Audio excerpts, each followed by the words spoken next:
예, 20세기의 영성가 토마스 머튼은 그에 져서 새 명상의 시에서 이렇게 말했습니다. 우리 자신은 하나님의 반향이 되고 하나님의 대답이 됩니다. 그것은 마치 하나님께서 우리를 창조하실 때 질문을 던지시고 우리를 관상하라고 일깨우실 때 그 질문에 대답하시는 것과 같아서 관상하는 사람은 질문인 동시에 답이 됩니다. 라고 말했습니다. 즉, 늘 하나님의 현존 가운데 머무는 사람에게는 질문과 응답이 같은 것에 대한 깨달음이라는 것입니다. 그래서 그의 질문 속에 이미 답이 있어서 그 질문 자체가 바로 대답이라고 말합니다. 이처럼 그 사람의 질문이 바로 그 질문의 대답이라는 사실을 우리는 요한복음 3장에서 거듭남이 과연 무엇입니까? 라는 질문을 품고 있는 니고데모가 요한복음 7장과 19장에서 그 질문을 품고 있는 그가 점차 이제 영적 성수구의 삶으로 응답하고 있는 사례를 우리가 발견하게 됩니다.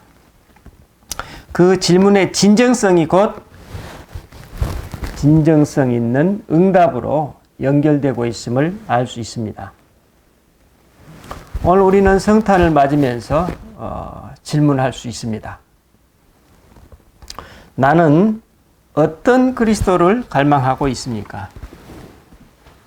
내 안에 어떤 그리스도를 잉태하길 원하고 있습니까? 이런 우리들의 질문에 과연 하나님께서는 어떻게 응답하실까? 저는 오늘 본문을 통해서 우리들의 바로 이런 질문에 대한 하나님의 메시지가 무엇인지 여러분과 함께 나누고자 합니다. 오늘 본문은 마리아의 사촌 엘리사벳이 임신한 지 6달이 되었을 때 요셉과 약혼한 처녀 마리아에게 천사 가브리엘이 찾아옵니다. 그리고 그가 마리아에게 말합니다. 은혜를 받은 자여 평안할지어다. 주께서 너와 함께 하신다. 이 뜻밖의 인사말이 무슨 뜻인지 몰라 처녀 마리아가 당황하는 기색을 보이자 천사가 이어서 말합니다. 보라, 내가 잉태하여 아들을 낳으리니 그 이름을 예수라 하라. 그가 큰 자가 되고 지극히 높으신 이의 아들이라 일컬어질 것이요. 주 하나님께서 그 조상 다윗의 왕위를 그에게 주시리니 영원히 야곱의 집을 왕으로 다스릴 것이며 그 나라가 무궁하리라. 그래서 자신이 잉태하여 낳을 아들을 자기 자신이 잉태하여 낳을 아들이 하나님의 아들이라. 어때요? 이 말에 놀란 마리아가 응답합니다. 이렇게 얘기하죠. 나는 남자를 알지 못하니 어찌 이 일이 있으리이까? 예, 천사가 말합니다. 성령이 내게 임하시고 지극히 높으신 이의 능력이 너를 덮으시리니 이러므로 낳으실 바 거룩한 이는 하나님의 아들이라 일컬어지리라. 대저 하나님의 모든 말씀은 능하지 못하심이 없느니라. 천사의 이 설명을 듣고 마리아가 응답합니다. 주의 여종이오니 말씀대로 내게 이루어지이다. 천사는 마리아의 이 응답을 확인하고 떠나갔다고 전하고 있습니다. 저는 이 시간 마리아와 천사의 이 대화 내용을 살펴보면서 그것이 오늘 우리 신앙인의 영적 삶에 무엇을 함의하고 있는지 생각해 보고자 합니다. 천사는 먼저 본문 28절에서 이렇게 말합니다. 은혜를 받은 자여 주께서 너와 함께 하신다 라고 말합니다.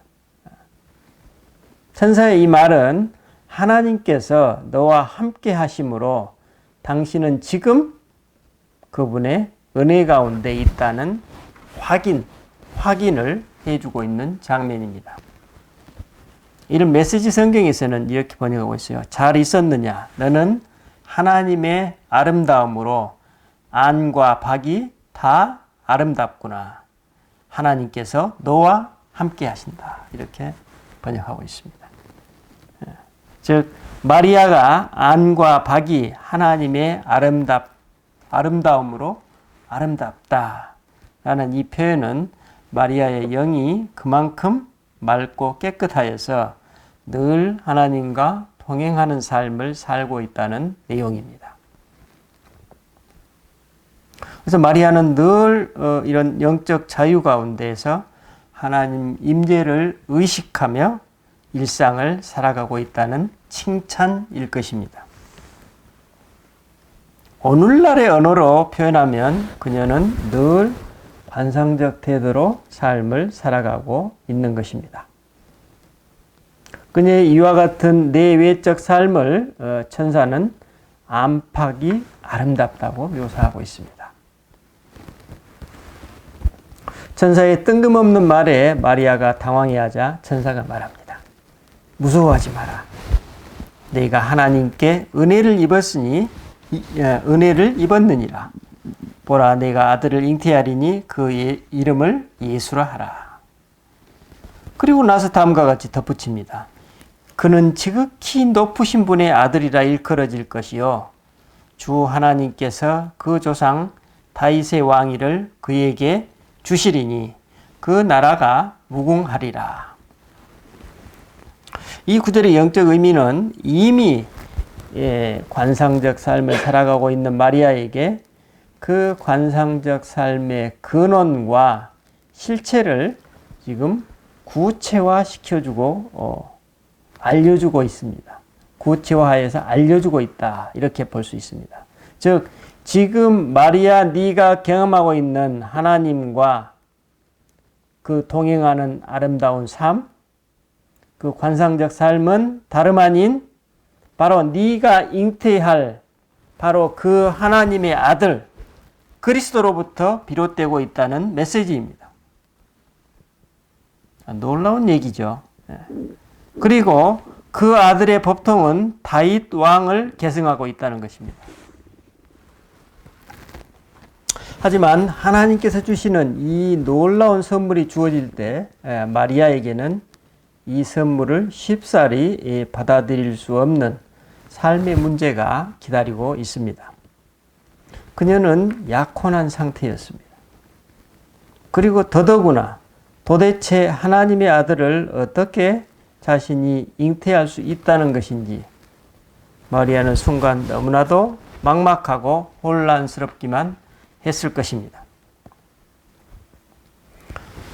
우리가 오늘 그리스도를 진지하게 나의 구세주로 받아들이게 된 계기를 한번 돌아보십시다. 어떻습니까? 내가 정말 하나님이 좋아서 하나님을 사랑해서 하나님을 믿게 되었나요? 그래서 그분께 헌신하고 싶다는 마음으로 하나님을 믿게 됐나요? 아니면 하나님을 도저히 받아들일 수 없고 믿을 수가 없어서 오히려 그 하나님을 믿게 되었나요? 여러분, 그 해답이 바로 하나님의 섭리이고 우리 삶 속에 감추어진 하나님의 섭리입니다. 그러므로 마리아가 혼란스러워하는 이 장면은 신앙인이 그리스도를 자기 안에 잉태할 때 경험하게 될 위기와 고난 그리고 새로운 도전을 상징하고 있습니다. 이에 너무도 놀란 마리아가 응답합니다. 나는 남자를 알지 못하니 어찌 이 일이 있으리까? 당황스러워하는 마리아의 반응에 천사가 답변합니다. 성령이 내게 임하시고 지극히 높으신 이의 능력이 너를 덮을 것이다. 그런 연유로 내게서 태어나는 거룩한 분은 하나님의 아들이라고 불릴 것이다. 마리아가 이런 현실적인 어려움을 토로하자가 천사가 설명을 해주고 있는 장면입니다. 하나님의 영이 내게 임할 것이고 그분의 능력이 너를 덮을 것이다. 바로 내게서 태어날 그분이 하나님의 아들이다. 천사의 이 답변이 의미하는 바가 무엇입니까? 우주 만물을 창조하신 창조주 하나님이 직접 그분의 주권적인 능력으로 너와 내 삶을 감쌀 것이다 하는, 이 우주 만물을 창조하셨는데 처녀인 너에게 아들 하나 잉태하지 못하겠느냐, 그런 말씀이죠. 그렇죠? 내가 그처럼 하나님의 현존 가운데 신앙의 삶을 살아가면 그분의 권능이 네 삶을 온통 덮을 것이라는 메시지입니다. 그러므로 이런 선물과 열매를 통해 그리스도를 잉태한 사람은 마치 마리아에게서 낳은 예수가 하나님의 아들로 불리듯이 역설적으로 예수를 자기 안에 잉태한 사람은 그 자신이 하나님의 아들과 딸, 그분의 자녀로 불릴 것이라는 의미입니다. 그러니까 오히려 역설적으로 그리스도를 잉태한 마리아가 이제 하나님의 자녀로 불릴 것이다. 아주 역설적인 얘기. 이는 우리 인간이 보기에 참으로 기이한 일이지만 우리 인간이 원래 하나님의 형상대로 지음받았다는 사실을 우리 기억할 필요가 있습니다. 그렇죠. 이처럼 하나님의 영 안에서 그분의 권능이 안팎의 삶을 뒤덮을 때 마리아에게서 나오는 모든 것이 하나님의 자녀구나 라고 일컬어질 것이라는 말씀입니다. 왜냐하면 그 은혜를 입은 사람 속에 이미 그리스도의 영이 거하고 계시기 때문입니다. 그러므로 그리스도의 몸과 마음 그리스도를 몸과 마음 안팎으로 모시고 살아가는 마리아의 삶 자체가 거꾸로 이제 관상적 삶의 열매라는 것입니다.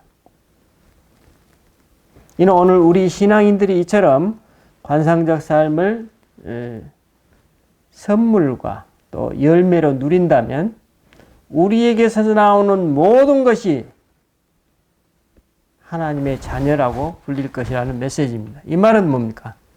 우리에게서 나오는 모든 것이 또 반대로 하나님의 메시지이고 또 그 하나님 현존에 대한 응답이 되는 것이죠. 말할 수 없는 신비이죠. 천사는 이어서 엘리사벳의 그 사례를 들어서 정리합니다. 하나님의 모든 말씀은 능하지 못하심이 없느니라. 무슨 말씀입니까?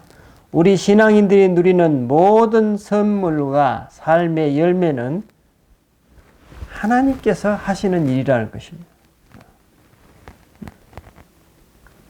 이에 자기 삶 속에 감추어진 이 하나님의 신비와 그분의 섭리에 온전히 개방된 마리아가 응답합니다.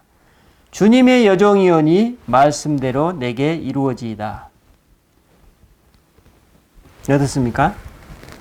마리아가 하나님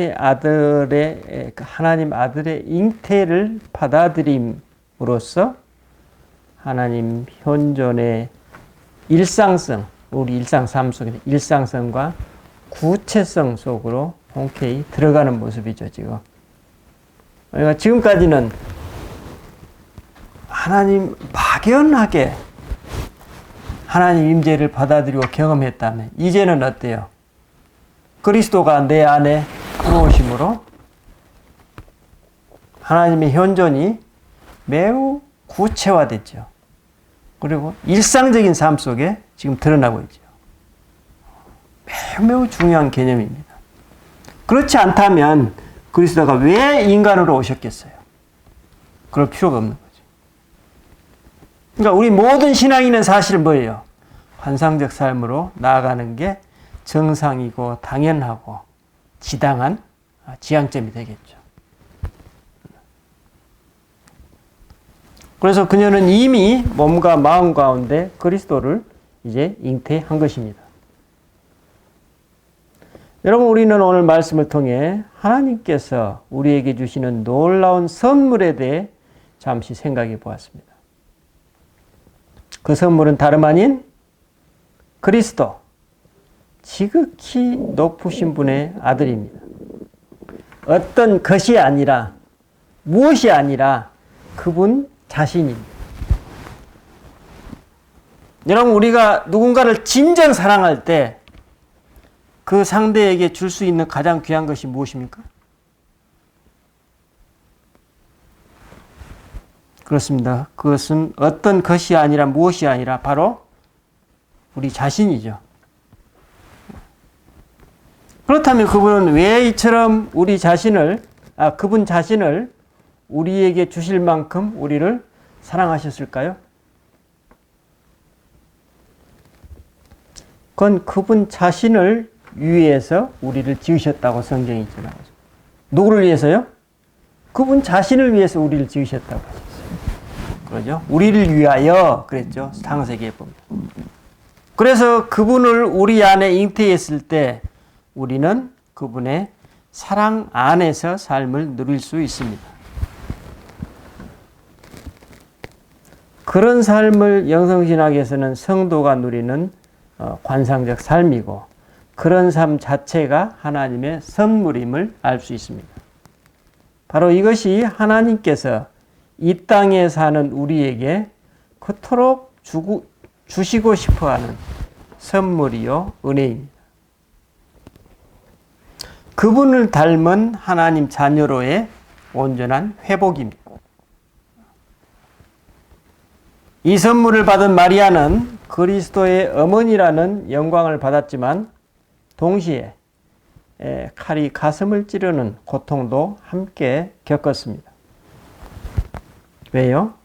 그리스도의 영이 그 위에 머물렀기 때문입니다. 그리스도의 영이 그 위에 머물고 있는 사람들에게는 세상의 악과 죄와 어둠이 눈에 잘 보이고 그 불의의 칼날을 사랑이라는 가슴으로 품어버리기 때문입니다. 이것이 어떻게 가능합니까? 여러분, 성도는 하나님께서 거하시는 인격이기 때문입니다. 그 모델이 누구였습니까? 바로 예수님이셨습니다. 그래서 토마스 머튼이 말하기를 진정한 관상은 우상의 무서운 파괴요, 불사름이며 지성소의 정화입니다. 그렇게 해서 하나님께서 비워놓으라고 하신 곳을 어떤 우상도 차지하지 못하게 하는 것입니다. 하나님의 자리를 어떤 우상도 대체해서는 안 된다는 것입니다. 이것이 관상이라고 얘기했습니다. 바로 그런 사랑의 길, 삶의 양식이 바로 예수님이 걸으셨던 십자가의 길이라고 복음서가 증언하고 있습니다.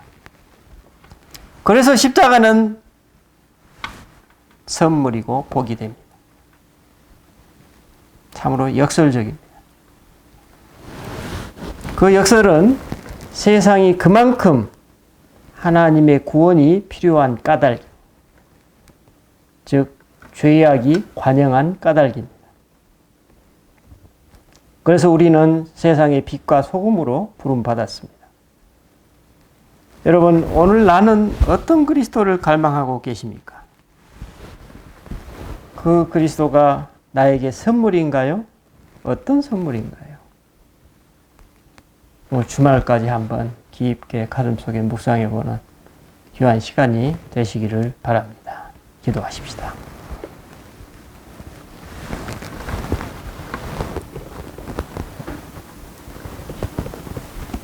주님, 오늘 우리는 이 말씀 속에 마리아를 통해서 성도가 하나님으로부터 받는 선물이 무엇인지, 그리고 우리가 그 선물을 받았을 때 어떤 존재와 삶으로 변화되는지 우리가 배웠습니다. 그건 바로 우리가 지극히 높으신 분의 자녀라는 새로운 정체성으로 우리가 바꿔진다는 사실입니다. 그리고 온전히 우리가 바꿔졌을 때 우리는 우리 삶 속에서 하나님의 자녀라고 불리워지는 그런 영광을 우리가 누릴 것이라고 말씀하십니다.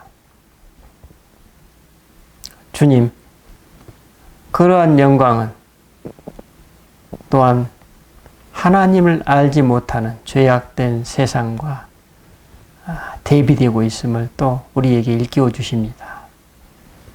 우리가 이 험한 세상을 살아갈 때 주님께서 주시는 그 영광의 삶이 어떻게 드러나는지, 무엇으로 드러나는지, 그리고 하나님의 자녀로서의 삶이 무엇을 경험하는지, 복음과 십자가가 어떻게 하나로 묶여 있는지 우리가 이 시간 다시금 일깨워 묻습니다. 주님께서 우리 안에 있는 당신의 지성소를 온전히 정화하셨을 때 우리는 그러한 삶을 갈 수밖에 없다는 사실을 오늘 배웠습니다. 왜냐하면 우리를 당신을 위하여 지으셨고 당신을 위하여 지으셨기에 우리는 어쩌면 당신 자신처럼 사랑하신다는 그 사랑의 대상이라는 사실을 우리가 이제 다시금 받아들입니다. 주님, 당신의 자녀로서의 삶을 온전히 누리는 자유를 허락하옵소서. 우리 주 예수 그리스도 이름으로 기도드립니다. 아멘.